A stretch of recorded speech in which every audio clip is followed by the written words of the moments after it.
I didn't buy the ranch to make a statement. I bought it because I was tired of people. For 32 years, my life had been governed by schedules, permits, inspections, and men who spoke loudly in meetings because they had nothing meaningful to say. When I finally sold my contracting business, I wanted land that didn't care who I was or what I did on it. That's how I found the ranch. 200 acres of open scrubland tucked behind a tree line, with a spring-fed lake that reflected the sky so cleanly it looked like it had been polished. No neighboring houses in sight, just a gravel access road, cutting through a nearby residential development before opening into wild quiet. The real estate agent kept emphasizing one thing: land is not part of the HOA. She said it 3 times. Then she underlined it in the paperwork. The nearby subdivision had an HOA, manicured lawns, matching mailboxes, decorative flags that changed with the seasons. But my property sat outside their boundaries. Different parcels, different zoning, different rules. The only shared element was the access road, a thin stretch of gravel that crossed a corner of HOA-owned land before connecting to the county highway. But the easement for that road had been recorded in the late 1980s, long before anyone had voted on fence colors or lawn height restrictions.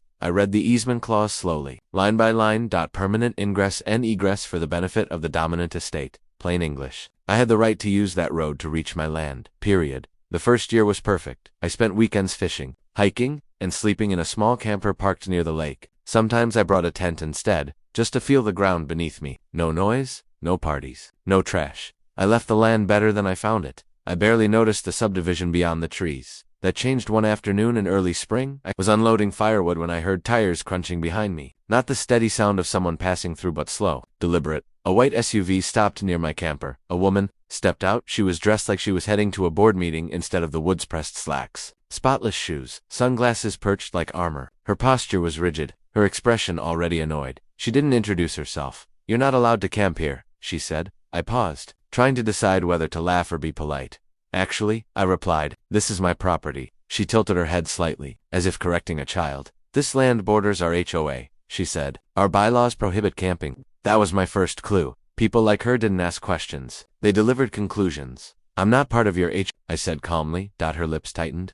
"The road you used to get here is HOA property, and I have a legal easement to use it," I replied. For the first time, she looked uncertain just for a second. Then her face hardened. "Do you have proof of that?" I did. I walked to my truck and pulled out a folded copy of my deed and easement map. I'd learned long ago that land ownership is 90% paperwork and 10% dirt. She barely glanced at it. "That doesn't allow recreational use," she said. "I'm not recreating on the road." I replied, "I'm accessing my land." She stared at me, clearly unused to someone who didn't back down. Then she raised her phone and began taking pictures. "My truck, my camper, my license plate. You'll be hearing from the HOA," she said. I watched her drive away, dust curling behind her like a warning. At first, I thought that would be the end of it. WASN single quotes T. Within a week, a typed notice appeared taped to the gate at the easement entrance. Unauthorized use of HOA properties and DESIST. No signature, no legal citation, just intimidation dressed up as authority. Then came the emails forwarded from a generic HOA address. Warnings about liability exposure, claims that my presence disrupted community standards. I ignored them. Silence, I thought, would starve the issue. Instead, silence fed it.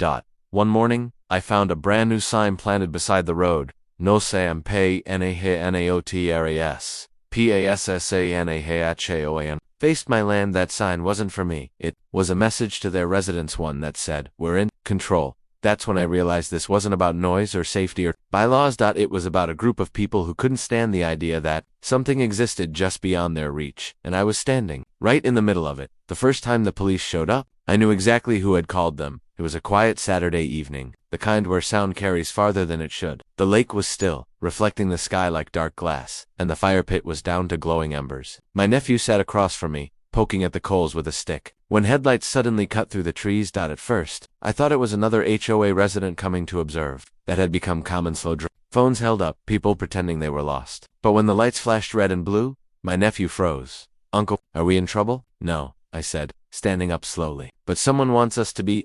2 sheriff's cruisers rolled to a stop near the camper. Doors opened. Boots hit gravel. The deputies approached calmly, hands resting near their belts, eyes scanning the fire pit, the tents, the lake. "Evening, sir," one of them said. "We received a 911 call about illegal camping and trespassing." I nodded. I figured, "You, the property owner?" The other deputy asked. "Yes. HOA claims this land belongs to them."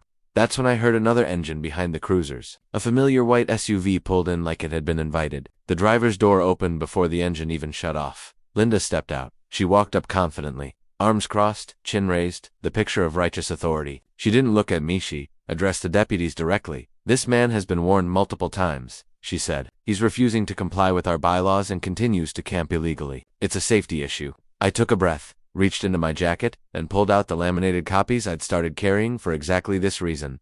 "This is my deed," I said, handing it to the taller deputy. "And this is the recorded easement that gives me access through the HOA road." The deputy studied the paperwork carefully. He didn't rush. His partner stepped aside and radioed dispatch. Linda scoffed. "That easement doesn't allow him to camp." The deputy looked up at her. "Ma'am, easements are about access, not behavior on private land. But our residents are not involved." The deputy cut in calmly. "This appears to be his property." Dispatch crackled back over the radio, confirming what the paper already showed. Valid parcel, valid easement, no restrictions. The shorter deputy turned to Linda. "Ma'am, this is a civil dispute. He's not trespassing." Her face tightened, the confidence slipping just a notch. "So you're just going to let him stay?" "Yes," the deputy replied, "because he's legally allowed to be here." Linda opened her mouth to argue again, then snapped it shut when the supervisor tone crept into his voice, "And calling 911 for non-emergencies is not appropriate." She didn't apologize. She didn't back down. She just stared at me like I'd embarrassed her in front of an audience. The deputies left. Linda lingered a moment longer, then turned on her heel and drove away without another word. My nephew exhaled. "That was intense." "It's not over," I said. I was right. What followed was a slow, deliberate escalation. The HOA began sending people down the easement road daily, sometimes 2 at a time, sometimes in groups. They'd stand just short of the gate, pretending to chat while clearly filming. One afternoon, a pickup truck parked sideways across the road, blocking my access entirely. I documented everything. Dates, times, license, plates. Then I found the gate lock cut clean through. That wasn't intimidation anymore. That was interference. The final straw came when I checked my trail cameras. The footage showed Linda and 2 other board members walking past the gate, onto my land. They carried measuring tape and wooden stakes. One of them pointed toward the lake. Another wrote something down. They weren't lost. They were planning. I watched the clip 3 times, then called an attorney. He didn't interrupt while I explained. He watched the footage in silence. When it ended, he leaned back in his chair. "They just trespassed," he said. "And you have it on video. What do I do?" I asked. He smiled slightly. "Depends. Do you want them to stop, or do you want them to learn?" Before we even filed paperwork, the HOA made one last move. They called 911 again. This time, they claimed I had threatened board members with a firearm. I don't own a firearm. The response was immediate. 4 deputies. Lights flashing, body cameras on. A supervisor stepped out first. They spoke to me.com/respectful. Then they spoke to Linda. Story unraveled fast. No weapon. No witnesses. No evidence. The supervisor reviewed the trail cam footage on my phone. His jaw tightened. He turned to Linda. "Ma'am, filing a false police report is a crime." She tried to argue. He shut it down. "Do not call 911 again, unless there is an actual emergency." She said nothing. 3 days later, we filed the lawsuit, and from that moment on, the HOA wasn't hunting me anymore. They were defending themselves. By the time the court date arrived, the HOA had already started to fracture. You could feel it in the way their emails changed, tone less threatening, more defensive. Words like violation and enforcement quietly disappeared, replaced with misunderstanding and attempts to resolve. The same people who had spoken to me like I was a problem to be removed were now pretending this had all been a friendly disagreement that somehow got out of hand. It hadn't. The lawsuit landed hard. My attorney didn't just file a complaint, he filed a narrative. Trespass, harassment, interference with a recorded easement, abuse of emergency services. Each claim backed by documents, timestamps, and video. The HOA's attorney asked for mediation. We declined. The first hearing was standing room only. HOA residents filled the benches behind their board, whispering, confused, and uneasy. Many of them had never seen a courtroom before. They had trusted the board to handle things. Now they were watching the bill come due. Linda sat at the front table, posture stiff, hands folded so tightly her knuckles were pale. She avoided looking at me. The judge didn't waste time. "This court does not exist to resolve personal power struggles," he said. "We are here to determine facts." Facts were not on the HOA's side. My attorney began with the dead clean, unambiguous, properly recorded. Then the easement, then the county maps. Each document stacked neatly on the screen, each one stripping away another layer of the HOA story. Next came the 911 call logs. 9 calls, over 6 weeks. 0 emergencies. The judge raised an eyebrow. 9, yes, Your Honor, my attorney replied. All initiated by HOA leadership. Then came the video. The trail cam footage played silently in the courtroom. Linda and 2 board members clearly stepping past the gates, measuring, pointing, placing stakes.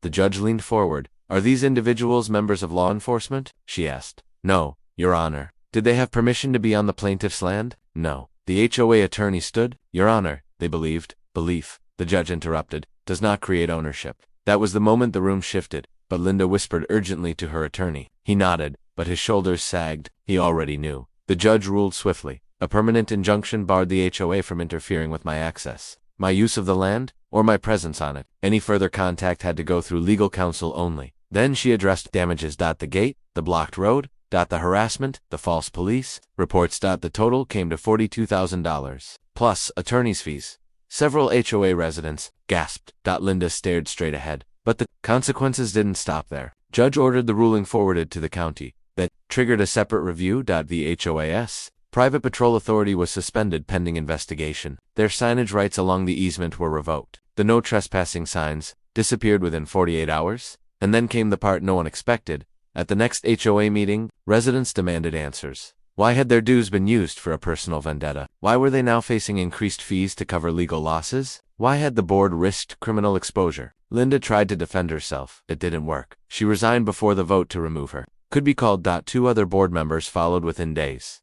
I wasn't there when it happened. I didn't need to be. The silence that followed said enough. The HOA still existed, but it was different now. Quieter, careful, afraid of crossing lines they'd once ignored. And for the first time since I bought the ranch, no one questioned whether I belonged there, because the court had already answered that. The first night after everything ended, I went back to the lake alone. No cameras watching from the trees. No slow-moving SUVs on the road. No signs pretending to own what they never did. Just wind across the water and the quiet click of insects settling into the dark. I built a small fire in the pit and sat there longer than I meant to, staring into the flames, letting the tension drain out of me in waves. For months, I'd lived with the constant awareness that someone might show up at any moment, not because I was doing anything wrong, but because they wanted me to feel wrong for existing. That weight was gone now. The easement road stayed open. No cones, no trucks parked sideways, no temporary restrictions taped to posts. The county removed the last unauthorized HOA sign themselves. I watched them load it into the back of a pickup like it was just another piece of roadside trash. A week later, a letter arrived from the HOA's new board. It was short, careful, written by an attorney. They acknowledged the court order, confirmed they would not contact me again, confirmed all residents had been instructed not to interfere with my access or my use of the land. No apology. They didn't need to apologize. The law had already spoken for them. Life returned to something close to what I'd imagined when I first bought the ranch. I camped when I wanted, sometimes with friends, sometimes with family, sometimes completely alone. My nephew came back and joked that the place finally felt like mine.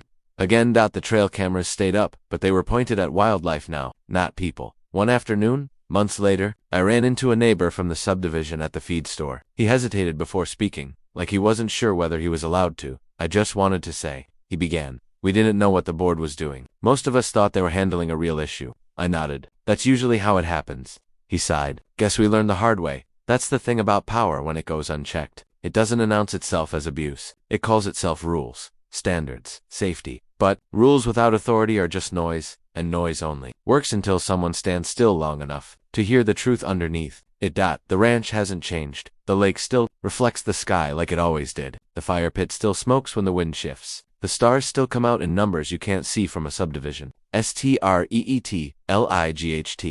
What changed was the assumption that silence means surrender. I never raised my voice. I never threatened anyone I didn't need to. I let documents speak. I let cameras record. I let the court decide.